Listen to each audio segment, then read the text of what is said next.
Welcome back to another edition of Baldwin and Creech. I'm Baldwin. And I'm Creech. And today we're going to do something a little special for you guys. Want to change it up a little bit. We're going to have our first guest on Gentlemen of Style.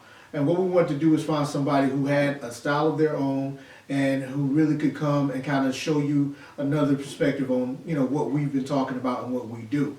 Our first guest, he's an illustrious gospel singer. His music ministry is known throughout the world. He's done a great job in holding himself in terms of, keeping a high level of style and matching that with his vocals. So without further ado, our first guest is Mr. Hasan Green.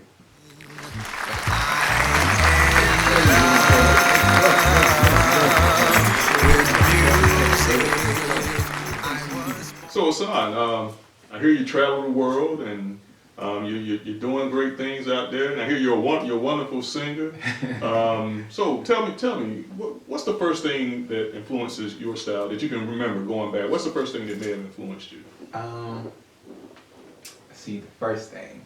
I think the first thing that would have to have influenced me would be my great-grandmother. Okay. Growing up around her, she was very stern. The way we performed, the way we ministered, the way we presented ourselves, not only sound good, but also look good. And her first motto was, if you're gonna step out right. If you're gonna step out right, you can step out at all. So, I agree with you. That was what dressing in season right. and out of season. You know what I'm saying? Right. So that was my first inspiration. And even today, I'm 28 now, and when I get dressed, I still hear that like in the back of my mind, like, remember that somebody's seeing you for the first time. Right. Everywhere you go. So wherever you go, dress the way you want people to remember you. And and then with me, to be professional. And I've been places and people didn't even know who I was. And they're like, do you sing? Like, do you do something? Like, they can tell just by your presence, just by the way that you presented yourself, just by the way that your style, your dress, that something different about this cat. Like, he's doing something that somebody else ain't doing. Absolutely. Yeah. Absolutely. And that's a great way to be. I mean, if we don't teach you anything, and I hope that we have been, what he just said is spot on. I mean, you never know who you're going to meet going through your journey in life. So it's important to make sure that you present yourself in that manner so that, one, they may not forget you. In case if it's a job interview, you're seeking employment, these things are very important. Yeah, these are real experiences that we're bringing to you. They're not made up. They're not fabricated. So I mean, take it for what it is. It's real life. It's real life stuff, and it means something. It'll take you far. Listen to us. Once again, you heard me say it before. We know what we're talking about. So what influences your style when it's time to perform and you're ready to hit the stage? What kind of influences your style when you're ready to hit the stage? Sometimes I love GQ magazine. I'll put that out there. So sometimes I look through the magazine to kind of get color schemes together to see, because sometimes I'm blank and I don't know, like, okay, what do I want to wear? What style am I trying to give tonight? So it all plays a part in who you're performing for, what type of event it is. Sometimes I like to be a little conservative, with just a little edge, not too much, and then in some atmosphere, you might want to just go ahead and just give it to give it something a little raw, something a little edgy, something that they're not familiar with. It's good to be confident in your style, like whatever you put on. And I've heard it said before, it's not, the clothes don't wear you, you wear the clothes. So you can take the simplest piece and make it look amazing just because of your stature or the confidence that you put in it. So yeah, GQ magazine I look in. Sometimes I even look at some things that I've worn in the past and kind of get ideas from. Yeah, trying to like, okay, I wore this way this time. I switch it up and do it this way this time. And I like to think of my style as like a melting pot from the 60s and the 70s. I love vintage. I love retro. I love thrifting. So thrifting is like a huge inspiration. I actually got these bits from the thrift store. Oh, so very yeah, nice. Very nice. corduroy. So yeah, I love to thrift out, doing thrifting and put different pieces together. So that's huge inspiration for me. All right, good. And that's something we keep tuning into Gentleman Style. Some of these things and it's great to have somebody on the show like this. Some of the things that he's talking about, we will be talking about in later shows. So Right. Stay tuned in. Right, absolutely, absolutely. So Hasan, I heard that you were in Africa. You performed in Africa. Mm-hmm. What did you wear in Africa?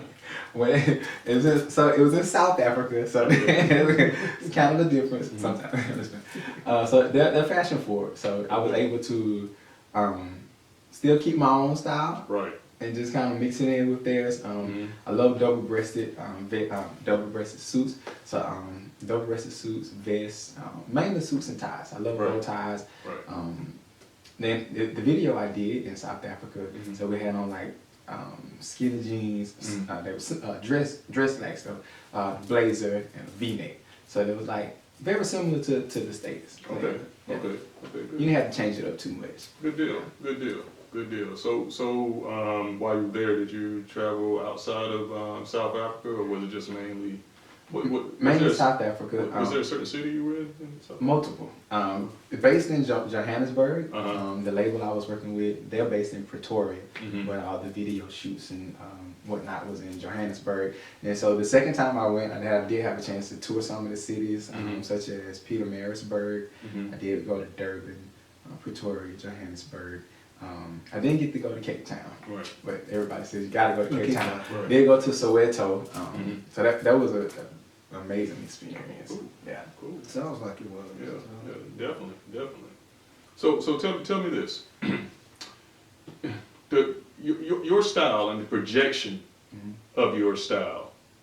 When you walk out of the house in the morning, say if you're having a bad day and you're not quite at the level that you would normally would be, is your attitude better or is it worse, or are you not affected by that?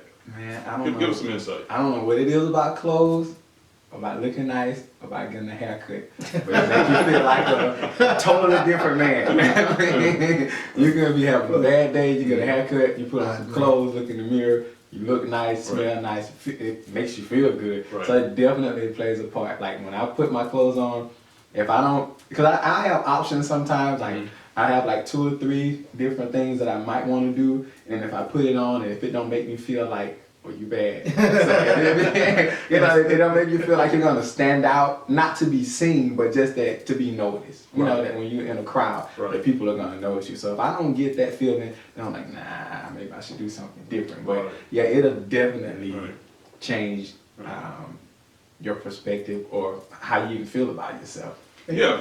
He said something real important though. Standing out Keep my thought. and being seen. Right. Those are two.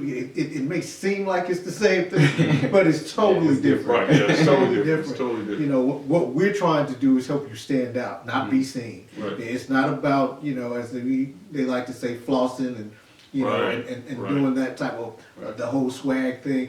That comes with the style and the confidence. So you don't have to worry about being seen. You'll be seen. So I just want to put that in there. Right. I forgot. But I put this in there. At the end of the day, just to piggyback on what you said, at the end of the day, it's all about how you feel about yourself. At the end of the day, as long as you're comfortable, at the end of the day, as long as you're pleased with what you got on, like that's all that matters. So like when I get dressed, it's not to please the crowd that I'm going into. Like it's not gonna be, they're not gonna like this, they're not gonna like that. Like if I like it, I'm going for it. But I guess you have a double-edged sword because when you're performing, you have to think about the performance, and then you have to think about the style. Yeah. So how do you juggle those? Like when you're going out there, is it like, okay, no, I got to look tight, but I got to sound tight. Right. So how do you make that juggle? Is it hard when you getting ready to go out there and do things like that? That double-edged sword, that's true. Because but I guess at the end of the day, the bottom line is, it's still solely on where you're going, right? Who you're trying to present yourself as. Because what I would wear, I would say, in one church maybe I probably wouldn't wear at another church. Or if I'm going out for drinks. Really? How so? I need to stop you right there. Because it's churches. What would make it different Man, from it's one different. church to another church? Churches. I mean, I was raised in the Bible Belt. I mean, we went to church 4 or 5 days a week. Look, So I need some churches are background there. different. I understand churches are different, but still, Churches it should are be different.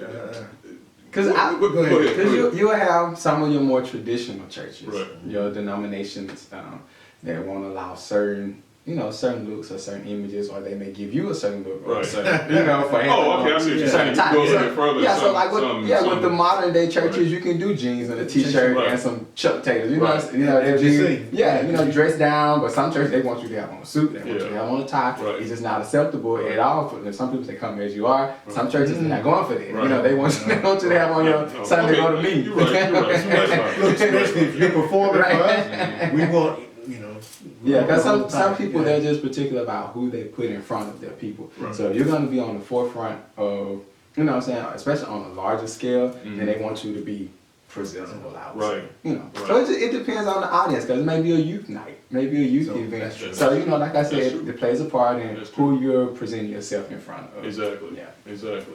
Man, that's workers' weight in gold right there. Yeah. I love it. I love what you just said. I mean, it is. It's really good. It's true. It's Yeah. true. It's very true. So tell us what you got going on. What you got coming up next? Well, actually, I kind of after South Africa, I kind of like chilled out with the music thing. I just last August I accepted a worship leader position here in Atlanta, so that's been going very, very well. It's a large church, so I'm leading worship at 8 o'clock and 11 o'clock. So I got that going. That keeps me busy during the week. I decided to go back to school so I could try to get my undergrad degree. So I'm at Clayton State University. So I got those two things going on. So I kind of put the music not on the back burner, but I wasn't hitting it as hard as I was before because all my life that's all I've ever done was music. I never had a 9-to-5 job. I always just been a church musician and a traveling singer. But now I'm trying to pursue some other things, going into business management, and all of that are tied, hand in hand with music, knowing the ins and outs of the businesses, not letting people pull stuff over your head. Because I've been doing this for like 20 plus years, so I've seen a lot, I've experienced a lot. But I got that going on. But after my break, I just started back. I'm getting ready to do my new project. So I got that in the works with the tracks and got them going now, and I'm getting ready to do a video for my last single, which was Greater. I did a Greater Green tour last fall, but I didn't get a chance to do the video for the single. So I'm getting ready to do the video first, and then I'm working on the new project. So I'm looking forward to putting out the new project. Everybody keeps asking, when you doing new music, where the new music at? Because they've seen the songs and heard them on YouTube, but I don't have them on the wax yet. I have them on the track. So we getting ready to get that done. Now here's a song that I really need to hear. It's from you. Yes. It's a- Look, one of the songs that has been in my head I haven't since heard I've it. heard it is In Love with Music. And I got it off iTunes, so if you don't know, go to iTunes and get it. Plug. Yeah. Look, I'm doing this for him. That's He doesn't have to, he doesn't have to plug this himself. It is a great song. The concept, the track, it is a great song. I've got it on my iPod. I listen to it at least 2 to 3 times a month. And I mean, this track's been out how long?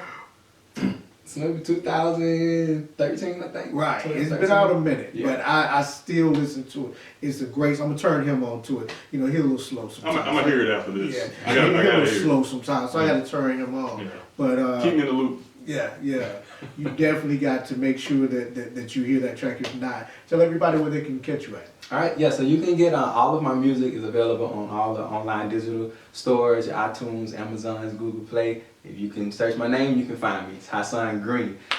If you find me on Facebook, my Facebook personal pages are already filled, so you have to follow me on my fan page. It's Hasan Greater Green. You can follow me there, and you can still interact, send messages, see all the videos and the posts on Hasan Greater Green. And it's the same handle for my Instagram, Hasan Greater Green. And on YouTube, you can just simply type in Hasan Green. I'm the only one on there with like 1,500 videos, so it's not hard. It's not hard to find me. So link up with me there. I'll be sure to give you a shout out. Oh yeah, and I can't forget this. That's another thing. See, with this guy, it's a lot. It's a lot to it. Look. I started, when I started following him, I got turned on to the FOG. And FOG is Friends of God. And I mean, you got to go listen to some of this stuff. It is phenomenal. Got to say a big shout out to Randall Nunn too. I follow Randall Nunn. You don't know who that is. Hey, Randall. I hope you get a chance to see this, but a big shout out to Randall Nunn. But you guys really need to follow him. I mean, the music is great. It's inspirational, and that's what this is all about. This isn't about wearing clothes and talking about shoes. It's about Your style is bigger than that. it's about It's bigger than that. it's about making Yeah. better Right. men. You know, Yeah. it's gentlemen of style. We need to conduct ourselves as gentlemen. Right. And that ties into clothes Exactly. and all the things and your attitude, all these different things. Right. So as you watch the show, you'll see us evolve into different things that as you see now. And just stay tuned because you'll learn something. I mean, just keep watching. Yeah, because we're learning things. We got our first guest and he's telling us things and we're incorporating those things. Right. So it's been a great time. Been a great time. You got any parting words? Yeah, I do have some parting words. You know what I'm going to say. Hey, do you? Never forget, never forget, there is no excuse for good taste. Until next time. Will Baldwin and Creech and Hasan Green.